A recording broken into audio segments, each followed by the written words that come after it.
This podcast is sponsored by Action Steel. Because the fossil fuel sector has started reducing its emissions, the transport sector started reducing its emissions, and agriculture stayed the same. Suddenly this year we're not 14% like we were last year, we're 17%. It's a percentage game.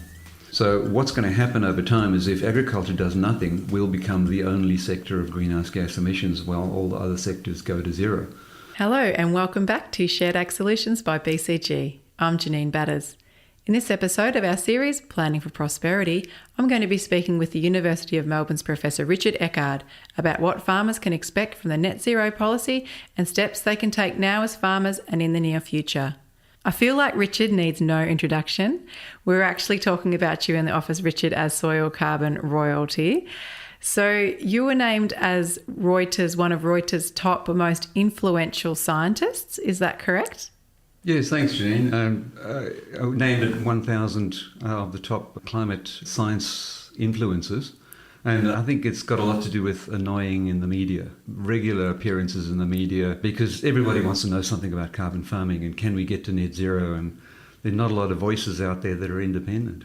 We are so pleased to have you in the room, Richard, and I feel like I should be calling you Professor Eckard, so I hope it's okay that I'm calling you Richard.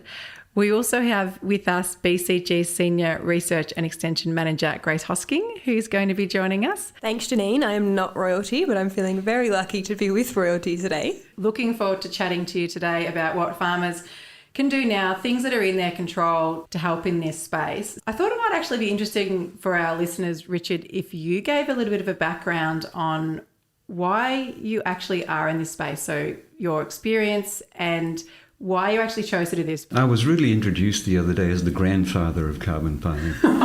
And I'm not sure, I'm still processing that, but it goes to history as to, doing an undergraduate in biochemistry of ruminant nutrition, which positioned me to look at methane, and then doing a master's degree in soil nitrogen. So suddenly became a soil scientist. It was really at this sort of PhD and then subsequent level that it took more of a systems view of the world, stepping back and say, how does it all fit together? And that's what got me into carbon farming, because it's not just we're just going to put on less nitrogen. It's actually a whole systems view of carbon cycling through our agricultural systems. And unless you take that sort of holistic view of how this is all going to come together, you don't get the right picture. You could get skewed action. That makes sense. And Grace, can you tell me how you came to be in this space? No worries, Janine. So I grew up on a farm at Quambatook, so a broadacre livestock and cropping farm. I then went away to study a Bachelor of Agriculture at the University of Melbourne, and in recent years have returned to the region. So I'm now working in the research and extension team at BCG. So our team works with a number of projects, and one of the really exciting projects that we're involved in is the Carbon Farming Outreach Project. So it's in collaboration with the Grower Group Alliance, and it involves a suite of extension activities surrounding carbon awareness raising. Grace thought it might be helpful for some of our listeners to know a little bit more about what are the basics behind greenhouse gas emissions, what are they, and then what is meant by Scope 1, Scope 2 and Scope 3. Yeah, so it can be a bit of a confusing space, particularly as a grower, Janine. We're hearing it in the media. There's lots of different jargon being used, but essentially it presents quite an opportunity for the industry and a bit of a challenge. On one hand, we're emitting greenhouse gases, so things like carbon dioxide, nitrous oxide and methane, and that's through various farming activities. So it might be running machinery, it's through using fertilizers and even the breakdown of crop residues. But then on the other hand, through photosynthesis, our crops actually take in carbon dioxide from the atmosphere, and some of that carbon gets stored in the soil as organic carbon, and that's really essential to a healthy soil. So we can then kind of break emissions down further into what's known as Scope 1, Scope 2 and Scope 3. So it's things like carbon dioxide from burning diesel in our tractors, or nitrous oxide that's released when fertilizers or crop residues break down in the soil. We've then got Scope 2 emissions, so they're what's known as indirect emissions. And for our farming system, they're mostly from electricity use. So a really good example of this is aeration cooling for stored grain on farm. The electricity that is used to run that cooling system is what's known as a Scope 2 emission. Then finally, there's Scope 3 emissions, and these ones are kind of the trickiest for us because they come from the production of the inputs that we use on farm. So anything like urea, herbicides, pesticides, other fertilizers, that sort of thing. So whilst we don't directly emit these, they're part of the carbon footprint of the products that we rely on, and so we inherit them. Okay, thanks, Grace. That was a really good outline. So, Richard, can you tell our listeners why it's important that we understand Scope 1, Scope 2 and Scope 3, and why our Scope 1 is other people's Scope 3? Yeah, correct. Scope 1, 2 and 3, as Grace explained, differs depending on which organisation you are in the supply chain. So when you're selling your product to your supply chain and they have a target, their target is your Scope 1, 2 and 3. They call it their Scope 3. So if you think about what Grace was saying, the supply chain Scope 1 is just their local petrol consumption. Their Scope 2 is electricity, but their Scope 3 is your farm. And that is your on-farm emissions of Scope 1, 2 and 3.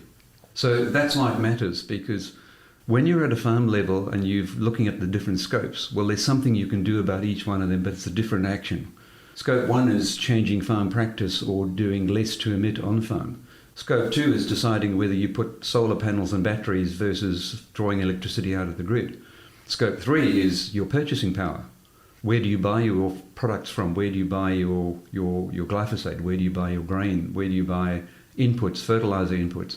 So that's purchasing power rather than doing something different on farm. Whereas our Scope 1 is, say, big banks' Scope 3? Correct. Largely a farm's Scope 1 is what the banks and the supply chain are concerned about. That's direct emissions from the farm. And so that's why they're interested in what we're doing. They've set targets because they have to appeal to international shareholders who are concerned about the risk of exposure to greenhouse gas emissions. So you can see how they've set the targets, but they're equally nervous about they don't control what farmers do on farm. So they're concerned about how they're going to get to their targets. It makes sense. So I think taking a step back now, can you explain to our listeners what actually is net zero? So there's two terms out there, carbon neutral and net zero, and they sound very similar, but they're slightly different. Carbon neutral actually implies you're going to do everything you can in your power to get your emissions down to zero. And then if you can't get the last few kilograms down to zero, you plant a few trees or you sequester carbon in soils and you offset the balance. Net zero doesn't care how you get there. Net zero says the sum of what you emit minus what you store in the soil and tree must just be a zero sum. So you can plant trees first as the first course of action and still be net zero. So if you think about case studies we've done, Jigsaw Farms is a prominent case study. And essentially we used to talk about it being carbon neutral, but it's not actually. It's actually net zero because they have planted trees, but the methane from the animals is still there. They haven't done anything about reducing that. And that's where we've got to in that case study, is saying, what are we going to do about that? Because actually to get to carbon neutral, you've got to turn the equation around and do something first about your Scope 1 emissions and then offset only the residual. So they're both about counterbalancing, not just about reducing our emissions to zero. That's the true definition of carbon neutral, is getting emissions down to zero. It's embedded in both terms, net zero, but net zero says we can plant trees first, rather than actually take the hard yards of doing something about the emissions. So Richard, as a grain grower, knowing that these targets are on the horizon, should I be trying to focus on my farm becoming carbon neutral? I'd say no. No supply chain at this stage is asking for carbon neutral. If you look at all the targets, they vary a bit, but most supply chain and banks have a target of about 30% less emissions intensity by 2030 and net zero by 2050. So really 2050 is the zero target, and it's hopefully a long way out still. So 2030 is really about emissions intensity, which says, can you be more efficient at producing that kilogram of grain?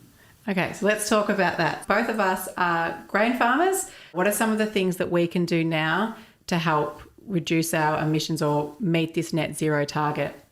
So if you're a grain producer and you look at the pie chart of grain emissions, it's mainly from nitrogen fertilizer. So it's about where you buy your nitrogen fertilizer and it's how you use the nitrogen fertilizer on farm. So immediately it goes to, can we buy more benign sources of nitrogen, or can we move one day to on-farm generation of nitrogen using solar energy? And those technologies are emerging. So we see a future post-2030 where farmers will have solar panels generating their own ammonia instead of buying fossil fuel fertilizer. I'm very excited about this, Richard, because What I feel like farmers are thinking when they hear net zero, got to reduce our nitrogen, is how am I going to grow a crop if I have to reduce my nitrogen? So can you explain what you mean by more benign products? A more benign source of urea, for example.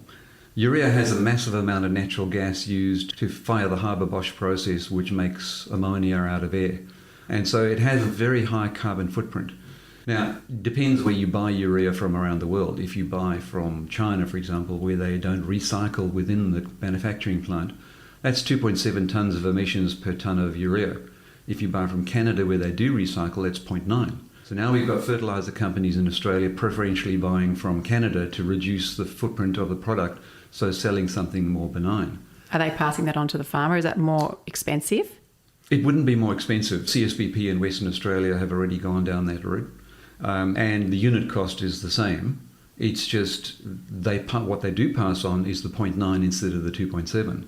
So when you're doing a farm audit and you're a Western Australian grain producer, you should use a 0.9 in your Scope 3 emissions. So that makes quite a big difference if you think about it. But then we've got the on-farm side, which is about coated ureas, so these nitrification inhibitor products that also make urea more benign. So about those, is there a risk that if I'm in a low rainfall environment, that by coating those products it might not work as well in my soil? Correct. The main process by which nitrous oxide is lost is what we call denitrification, which is where you've got nitrate sitting in the soil and it's waterlogged, so it's anaerobic. Now, if you think about the Western Australian grains industry with sandy soils and 200 millimetres of rainfall, that doesn't happen very often. So most of the nitrous oxide they lose is from an aerobic process called nitrification. And really, if that's the main source of nitrogen you're losing, it's not a big issue. So you probably wouldn't spend the extra money to reduce that nitrogen because you're talking about milligrams per hectare. Okay, I also really like that. I'm sure Grace really liked what you spoke about before about making our own urea, because I think that might help input costs too. But I could be dreaming, Richard. Am I going to need to turn my farm into a solar farm to make my own urea? We've done some work in the cotton industry where we discovered that the majority of water pumping in cotton is off-grid solar. And if you think about how many months of the year they pump, it's probably less than half the year. So they had a lot of off-grid, disconnected, idle solar for 6 months of the year. And so if you connect that up to a passive green hydrogen technology, which is available commercially already and is pretty much being developed rapidly, you could use surplus solar on farm to generate your own ammonia. So the idea of a solar farm, you could if you wanted to move quicker. But if you had lots of off-grid pumping or you had lots of off-grid solar, you could already have the capacity sitting there. So what does that look like for us? Visually, what is that solar? How much space is that going to take up? If you had to generate all the passive ammonia for, say, a large grain property in the northwest of Victoria, you're not talking about hectares under solar. You're talking about sub-hectares. So it would require a solar farm. But it wouldn't be a solar farm that occupies a lot of land area because you can get them fairly efficient within less than a hectare to generate all the ammonia you would need. Okay, I'm leaning in, and I'm sure Grace is too. How much do these commercial plants cost? Unfortunately, I have no idea. That was what I was like, right, sign me up. I'm ready to buy one. Yeah. We go back to the Scope 1, the Scope 2 and the Scope 3 and why there is such a push. We're hearing carbon credits, we're hearing banks now talking about these things. What do farmers need to know about net zero, about these different scopes if they're being approached by other people in the supply chain? Yeah, so what we're starting to see is all those targets set by your supply chain, what we call your value chain, which is the banks as well as the buyers of the product, and perhaps some of the suppliers of products, farms, they all have these Scope 3 targets, and those targets are actually your farm. And so they need what you have on your farm to meet their target. They can't meet their target without your farm participating and sharing or socialising their carbon number along the value chain. So this creates an interesting dynamic where there's a codependency that hasn't been realised before, where the bank's Scope 3 30% target is the same as Cargill's 30% target, which is the same as Nutrien's target, which is the same as everyone else's target, which is your farm. But what we haven't seen is those entities setting the target actually sitting around the table and realizing their codependency. And we think that's where the solution lies. Actually, the farmer's got something to offer, which is a low number that they would preferentially want to buy.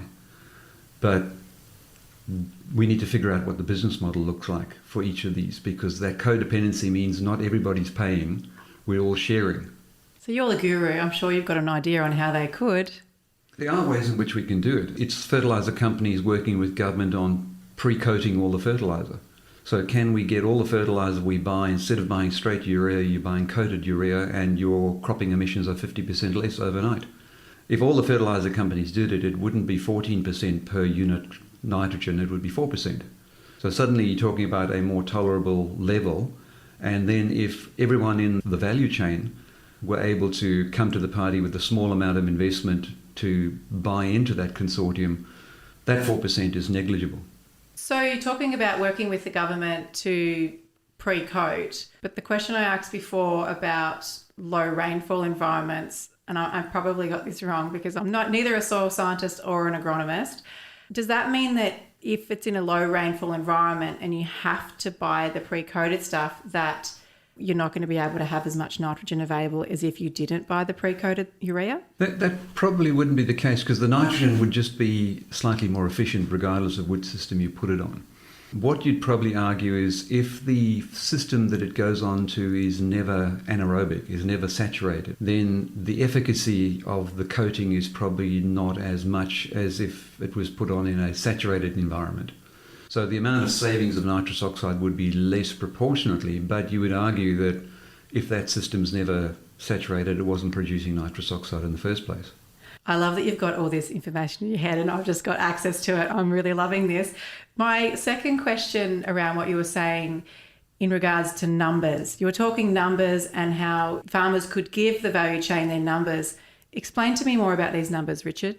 So there's two types of targets for greenhouse gas emissions. There's absolute targets, which is what governments set and say we want to be zero by 2050. That's not what the farmer's facing. The supply chain and value chain can only buy on the basis of emissions per tonne of grain. And that's what we call emissions intensity. It's quite different, because you might not be able to shift the greenhouse gas emissions, but you can increase the efficiency of the grain production. And so if you're a farmer that is in a low rainfall region and you are putting on, say, 50 kilos of nitrogen and getting a 3-tonne grain crop, you could be a lower number than someone who's putting on 100 kilos and only getting 3 tonnes. It gives farmers a direction to move to say, in the emissions intensity metric for grains, we can go from 0.15 to 0.5 tonnes of emissions per tonne of grain, just by being more efficient with nitrogen fertiliser. I think that's the crucial point probably of our conversation. I'm actually going to get you to repeat that. Can you tell me again about numbers and why it's so important that we know our numbers? So the importance of knowing the number is if you're a grain buyer and you have a target, there's no incentive for you to buy a higher emissions farming system grain supply than a lower. But the metric on which they can buy is emissions per tonne of product. So that's greenhouse gas emissions per tonne of grain. And if you are a less efficient farmer, then you're 0.5. In other words, 0.5 tonnes of emissions per tonne of grain. If you're better with nitrogen fertiliser efficiency, you're a 0.15. In other words, an order of magnitude lower than the high emitting farmer. So if you're a buyer and you have a 30% target, you're going to buy all the 0.15s first, because if you meet your quota with the 0.15s, you won't bother with the 0.5. Because if you buy all 0.5s, it costs you more in carbon credits to achieve your target. You suddenly have to go buy carbon credits to get to your target. Whereas if you only bought the 0.15s, you would probably meet your 2030 target just by preferentially buying low emission or low emissions intensity farms first. I feel like you've just completely flipped the script on this conversation and this whole discussion, because farmers are all about being more efficient. BCG is all about helping farmers be more efficient. We are focusing on all the time how we can improve efficiencies, improve yields. And so I think it's a really positive way to look at all this. If we can think about it rather than, oh, I've got to do this, and I'm just looking at doing what I'm already doing, and there's some more strategies and there's some more tools out there that can help me achieve that. I think that's actually really exciting. Now, I picked up that you mentioned carbon credits there, Richard. And for a start, can you just explain what are carbon credits? So carbon credits are represent one carbon credit is 1 tonne of carbon dioxide equivalents turned into a financial instrument. So you can think of a carbon credit just like a BHP share certificate. It doesn't have value until you choose to monetize it, but you can generate it. And the reason why it's an equivalent, because if you reduce nitrous oxide by a tonne of carbon dioxide equivalent, that's 1 carbon credit. If you can store 1 tonne of soil carbon as a 1 tonne of CO2 equivalent as soil carbon, that's 1 carbon credit. If you sell your animals early for market and there's a tonne of methane less as a result, that's 1 carbon credit. So how are they currently being used? At the moment, there's voluntary markets around the world and there's compliance markets, what we call government markets. Not many government markets, mainly in Alberta for farmers, and in Australia the Carbon Farming Initiative was the market. It's now morphed into other things. But Australia is probably the biggest compliance carbon credit market in the world, and they have a currency called an Australian Carbon Credit Unit, which has a approximate value, if you sell it on the free market at the moment, of about $35 per carbon credit.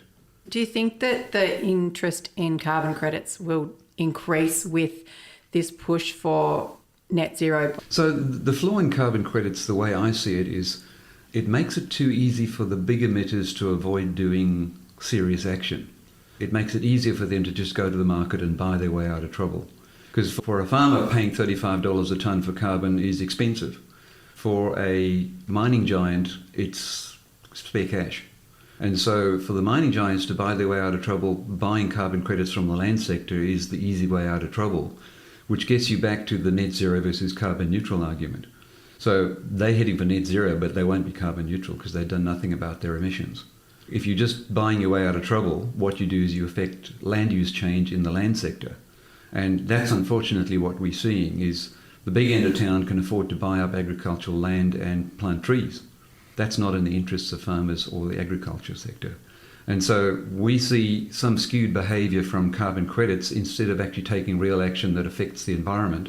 A carbon credit doesn't actually change the environment much. It just means the emission reduction occurred on your farm, you sold it to a mining giant who continues to pollute, and the net position of the atmosphere doesn't change. You worked on the net zero policy with government, and as part of that, this was supposed to not happen? Well, if you map all sectors to their own net zero target by 2050, the demand for carbon credits is massive. But if you just map the agricultural industries, each industry individually, wheat, the grains industry separate from the cotton industry, dairy, using known technologies to get to net zero by 2050, we need to keep all our carbon credits within agriculture. We'll need every single offset we can get to actually achieve, and then we still don't get to net zero.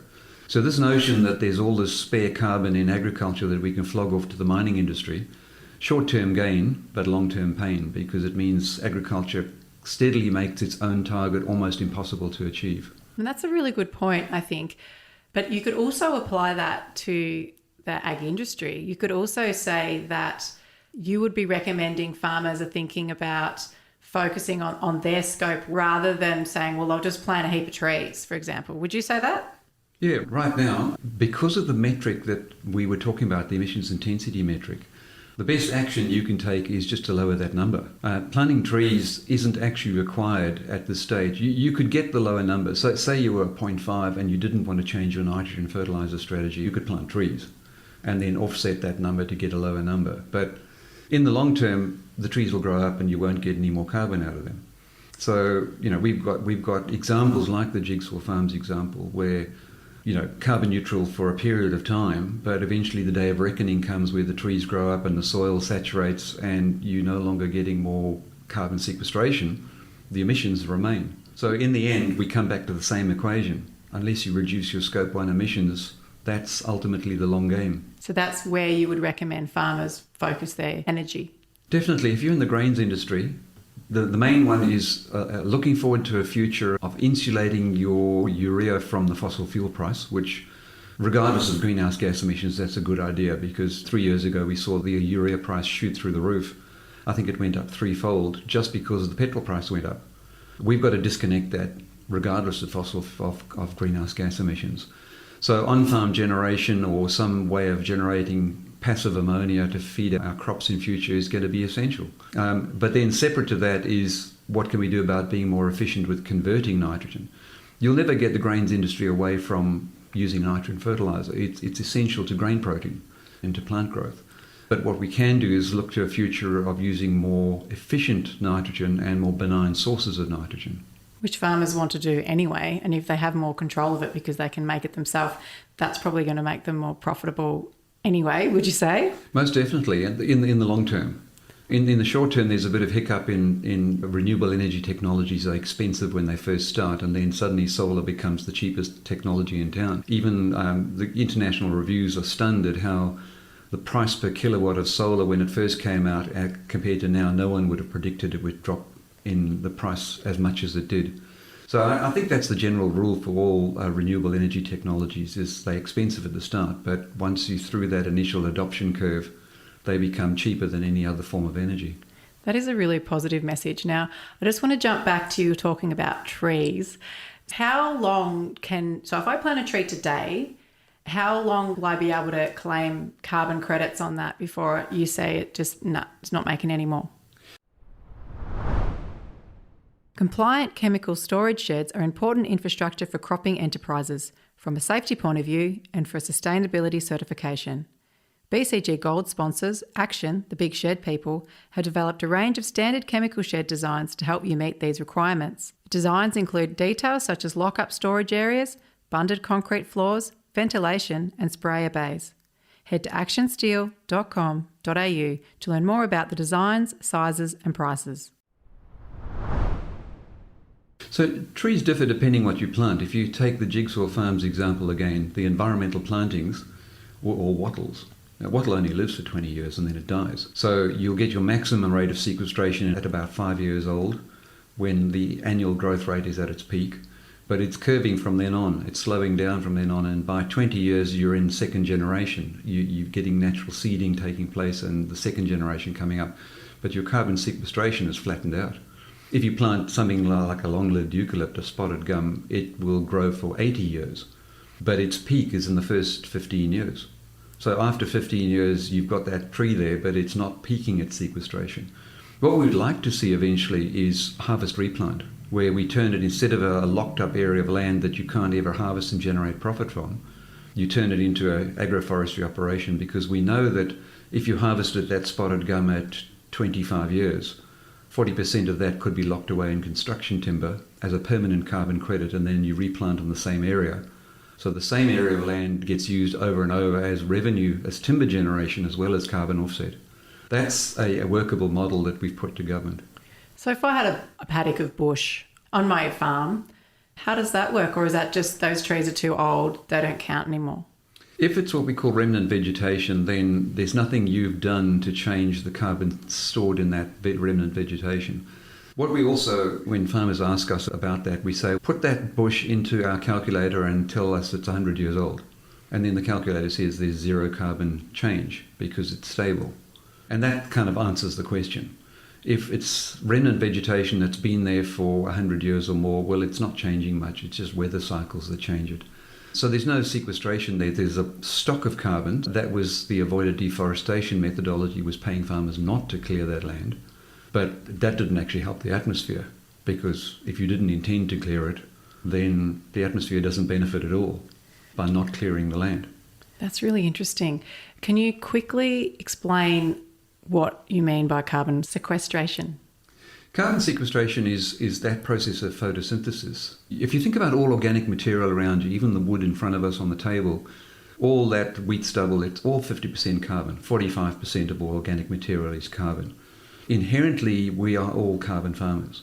Anything we do that captures photosynthesis is capturing carbon dioxide out of the atmosphere, putting it in a plant, and putting it into some use. That is sequestration.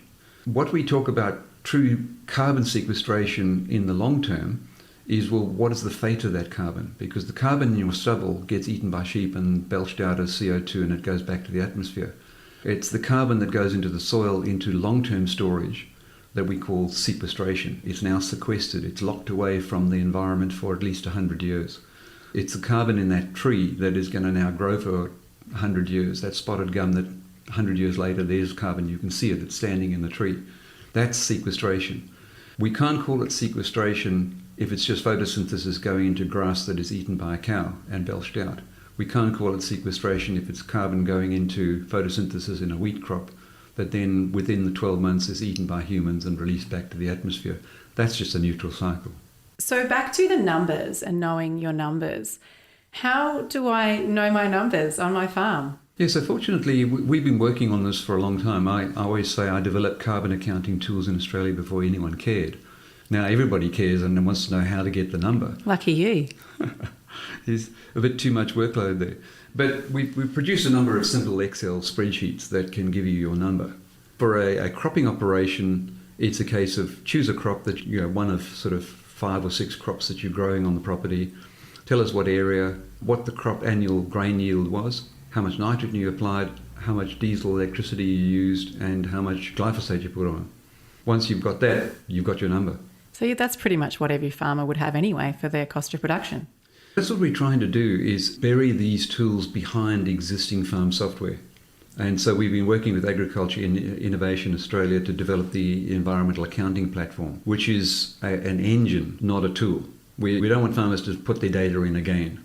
If you belong to a software house that has all your production data sitting in it, it's what we call API. We get that software, your farm software, to talk to this engine to get the result and to bring it back seamlessly in the background and give you your carbon number. So that's the plan at the moment. We're quite well down the track on that plan at the moment. So you're talking about this software. What kind of software plugs into your engine? All we do with the engine is declare what we call an API. An API is just a set of instructions. It says, if you've got software, we need to know annual yield of the grain. We need to know the annual urea applied and non-urea applied. We need to know the annual fuel required. So it just tells the software, your software, what unit and time step to feed out to get the right result for the input to the engine and to send back the right result. Then it tells your software what the result that come back will be. And it'll be tons of emissions as scope 1, tons of emissions as scope 2. And so you know how to then represent that in your software. So it's just a set of writing instructions. How long would it take for a farmer that had 2,500 hectares in mixed cropping? Well, you just introduce a complexity with the livestock. If it's cropping and you knew the numbers that needed to go in the calculator, you could do it in 10 minutes. If it's livestock, it's a bit more difficult because we need to know how many animals in each period of the year and when they were born and what their growth rate was. It's always more difficult with livestock, Richard. Much more difficult. And especially as you go further north in Australia where they don't even know where they are. So what we envisage eventually is that number comes out as a QR code. Just like we're starting to buy everything with QR codes, it's a way of locking down that number and all the information is stored in a QR code. And then we just send it through secure transaction like a blockchain technology from the farmer directly to the supply chain or the value chain, who then says, well, okay, we'll queue up all those blockchains and start with the 0.1s first. We'll buy all those first. Because they now have a mechanism to say, why would they buy the 0.1s? Well, we've got a 30% target we've got to meet.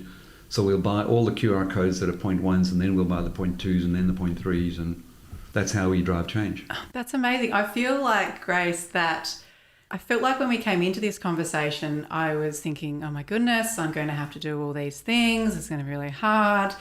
And now I feel like you've done all this stuff for us and all I really need to do is get the engine or input my figures into a spreadsheet to go into this engine, get my numbers. That's the first thing that I'm thinking that I need. And then start thinking about this commercial, I like the idea of this commercial urea factory on my place with my very small solar farm. But what I am thinking about in this engine is, what about this year, Richard? So this year I thought, yep, going to have a good crop. Not so good. Last year, great crop. Doesn't that mean that my numbers are going to change every year? Entirely correct. So it's bigger again in the livestock industries because you've got climate variability you're dealing with, which means 6-ton grain crop, 2-ton grain crop could be in successive years, and your nitrogen could even be out of kilter with that. You might have underinvested in the high rainfall year and got your 6 tonne, but you actually eroded soil nitrogen in the process. So next year you've got to compensate by upping the nitrogen and being less efficient. So what we tend to do is take a running mean at it. In cropping, it's at least one full cropping cycle. When it comes to sequestration, we think it's even more fair to take a 10-year running mean at it, because soil carbon can vary wildly with rainfall. And so we kind of fool ourselves if we measure in short time steps. So if you take a series of samples once every 5 years and you do a 10-year running average on that, it actually smooths out those bumps a lot better. And so to get around that variability, I think the future is at least only every 5 years, it's the running mean average that we're going to use. Now, it comes to how does the supply chain then use that? The supply chain can't do a bottom-up audit of every farm. So when they're selling internationally, they're going to take a running average. They're going to say all the grain farmers in the northwest of Victoria are about a 0.2, and that's the grain we sell on the global market. So everything gets normalized as you go further up the supply chain to where the banks have to deal with the international monetary market, where the supply chain have to deal with shareholders on greenhouse gas emissions exposure. And then the whole of the Wimmera becomes a 0.2. It's interesting because I was thinking that farmers might think, I'm just going to be lumped in with everybody else. What's the point? However, if farmers want to be profitable and they want to remain efficient, then they're going to be focusing on these things anyway. So it's really not one or the other. It's really just about Would you say that? I think that's the key point. The key point is the metric that they're buying on is an efficiency metric in itself. So emissions intensity is just another way of measuring your overhead costs relative to your output. And you might not be able to reduce the greenhouse gas emissions, but we sure can push that output a little bit better. If you take a view of trees and you say it's a carbon credit, then it's a square block on the worst part of your farm at the back of the farm. If you take the view that trees, the co-benefits have their own merit, in other words, land survival, then you plant rows of trees on the western boundary of every paddock and you get shade and shelter. Now that'll pay more than carbon credits. It's taking that holistic view of how do we improve farm efficiency and address an animal welfare, an animal health issue, get better lamb survival and carbon credits, then it changes fundamentally how you view trees on the farm. Can you explain, Richard, I hear their term offsetting and insetting. So good point. Offsets are generally a carbon credit. So it's saying I'll generate a carbon credit and I'll sell it to the mining giants so they can use it to counterbalance. So they've got 100 million tonnes to meet. If they can buy them all as carbon credits, they can claim to have met zero targets, which is not actually true, but that's the game that we play. When you talk about inset, you're saying let's not sell that because actually my value chain, my bank, my advising firm, my buyer, they want that carbon credit. So it's actually socializing that carbon credit inset within the family, the value chain family. Now, important caveat here, if you're dealing in an offset, it has to be a monetary unit called a carbon credit, so that it actually is like a share certificate, so it gets traded. Whereas if you're insetting, you actually don't need a carbon credit. You just need to socialize your QR code of your farm audit within the value chain, and that's insetting. So a really important distinction is an inset doesn't require a carbon broker to actually generate a financial unit called a carbon credit. You can actually just bypass that entire market and say, I'm just going to socialize my QR code of my farm with my value chain, and if I'm the most efficient farmer, they will value that, and that's where the revenue lies for me in being first in the queue to sell down the value chain. So there'd be some people out there, Richard, that would say net zero, climate change, and maybe perhaps roll their eyes. What would your advice to them be? What would you say to people that are questioning whether climate change is real? Well, that's where a few colleagues and I came up with this, because go back a decade and the reception on the farming community wasn't nearly what it is now. Things have changed quite a lot. And so we came up with this way of getting around that hurdle. And we called it the 3 Ps of climate change. And what we meant is the first P was the physical effects. In other words, hotter, drier, all those scenarios, the doomsday scenarios. And we're not dealing with that in this concept we're talking about. The second P is the policy implications. They're real. You can't say that we don't have a greenhouse gas emission target in Australia. You can't say the Paris Agreement didn't set us on a course to net zero. That policy environment is tangible, it's real, it's there. So you can ignore the first P of the physical environment, but the policy environment's with us. So it raises the question, ignoring the first one doesn't mean, say, you can ignore the second one. And then the third one is the people or peripheral impacts of climate change, which is, why do shareholders care? Why are we seeing shareholders in boardrooms around the world care? They care about what the future customer wants from your agricultural system. And so we start seeing the supply chain setting targets to insulate themselves from the risk of greenhouse gas emissions. That's real. Those targets are real. They are there. Every supply chain's got one. All the banks have got them. You'll find new coal ventures are struggling to get capital out of the banks. The banks won't lend them money. That's real. So that's how you get around it. You can say, well, you can be a climate change cautionist, I'll call it. I don't like the word skeptic because that implies, you can say, I don't really appreciate the science on climate change. I don't think it's real. That doesn't absolve you of the second P or the third P if you're in business, because the second P, policy, is real, and the third P, people, is real. And if you don't respond to that, you'll find yourself left out of the pack in the future. Okay, so coming back to sort of more bigger picture and what farmers can do, if I had 200,000 to spend and I thought, I'm going to put it into bringing my number down, what would you say farmers could do with that money? What would you recommend? Well, that's a difficult question. If you're a livestock operation, you'd say getting yourself into a better position with fencing and water points and getting more consistent grazing management across your property would probably be the best way to get your emissions intensity down. If you're a cropping property, putting yourself in a position for better precision agriculture would probably put yourself in the strongest position to be more efficient. Knowing how to spatially apply nitrogen, for example, rather than just a blanket application across the field. Those kind of precision technologies would probably be the best investment, where if you're looking at saying, well, it's not just about carbon, it's about efficiency as well. It's about the bottom line. If I had to invest, you'd invest in reducing emissions intensity, because right now the planting a block of trees to get yourself to neutral isn't actually what's being required of you at this stage. That makes sense. Now, moving on to, so I want to get my number. Is there only one system that I can put my numbers into, or are there different systems that create different numbers for me? So that's an important point, because we see countries around the world with multiple tools. New Zealand, UK have multiple tools that give different numbers. And the moment you have a policy environment that restricts emissions like New Zealand, you've got to lock it down to, it's like having the tax office have multiple calculators owned by the private sector. You can't have that. We convinced the Australian government they needed to lock it down. They needed to say, this is the only methodology. So between now and the end of the year, we're working on developing a national standard for carbon accounting in agriculture. Then we don't care how many software tools emerge after that. We just ask the question, does your tool 100% comply with the standard, yes or no? Which means if you run this tool versus that tool, you get the same number. We've got all the Excel versions on the website. But over time, we've shifted in our position from these are the definitive tools, the greenhouse accounting framework tools, to being, here's an Excel spreadsheet that is transparent, unlocked, and you can go and have a look at how we've done all the calculations so there's no black box involved. And we've got a note next to every calculation as to where we got the number from, so there's no making up stories. We now see them not as the definitive tool, but as a representation of the standard.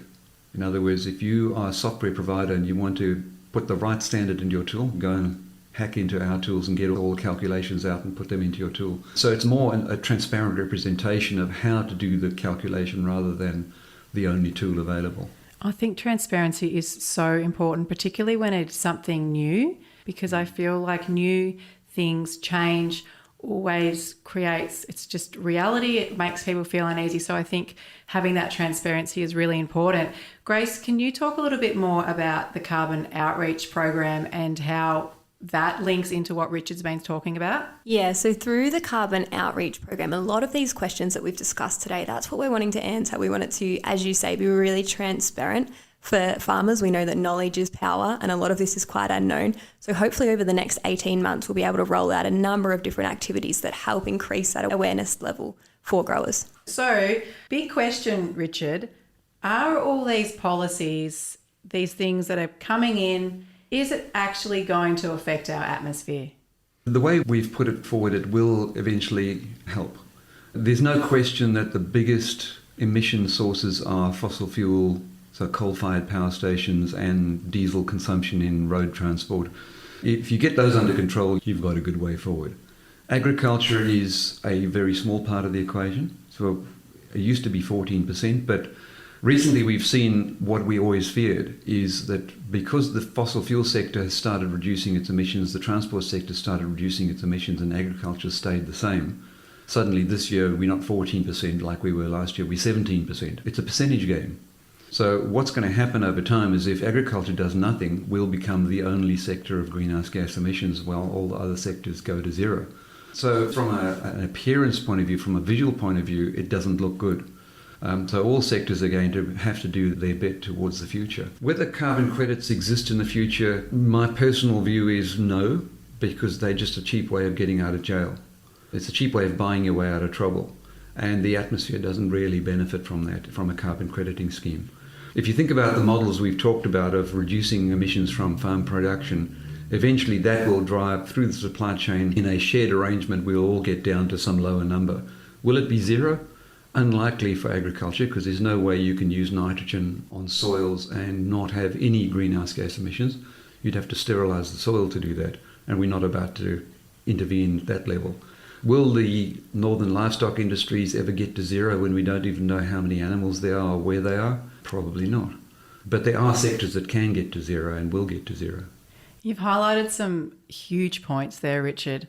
I think focusing on, because that's another thing I think that people sometimes think, oh, this other country, they're producing all these emissions, or this industry, they're producing all these emissions. Why do we have to do something? But what you're saying in regards to that pie chart is that if we actually don't do anything in agriculture, our slice of the pie is going to get bigger. And again, if we do try and reduce that, our piece of the pie, we're actually going to be more efficient anyway. And that's why we're focused on emissions intensity, because it re-empowers farmers to do something today. So we can do things to make our farms more efficient, get that number down from 0.5 to 1.15. Then how do we get to zero? That's what's still got to come out of research. Cost-effective options to drop that number to zero. Is that ever possible? That's still sitting in research. We don't want farmers to be stressing about being absolute zero when the technology that lets them get there cost-effectively isn't currently in the marketplace. Is there a lot of money going into research in this space, Richard? We've just had the NetZero Agriculture CRC commissioned by the government. And to give you some idea, it's the biggest CRC in Australia's history. So I think it's about $167 million and 73 commercial partners. So the biggest number of commercial partners have signed up to the CRC, which gives you some idea of how big the problem is being perceived. If out of all the cooperative research centres in Australia's history, NetZero Agriculture is the biggest that's ever formed, with the biggest number of partners, it does send a very strong message saying we're looking for research solutions here. The other thing to remember is we're not alone in the world. New Zealand puts millions of dollars into this research, so it means we can rationalise what we do, because New Zealand's doing a methane vaccine program. Well, there's no point in Australia repeating that. So at the moment, let them come up with a methane vaccine. We don't have to do that work. I sit on a couple of EU committees that commission millions of euros into this type of research in the European Union, Canada, United States, even Brazil. So we're not alone. If you love the podcast and would like to show your support, please rate us 5 stars wherever you listen to your podcasts and share it with your friends. We'll catch you again soon. BCG drives the prosperity of Australian farmers, communities and landscapes through applied research, innovation and events. To find out more about what we're up to, our team and events near you, visit bcg.org.au. BCG acknowledges the traditional custodians of country throughout Australia and their connections to land, sea and community. We pay our respects to their elders past and present.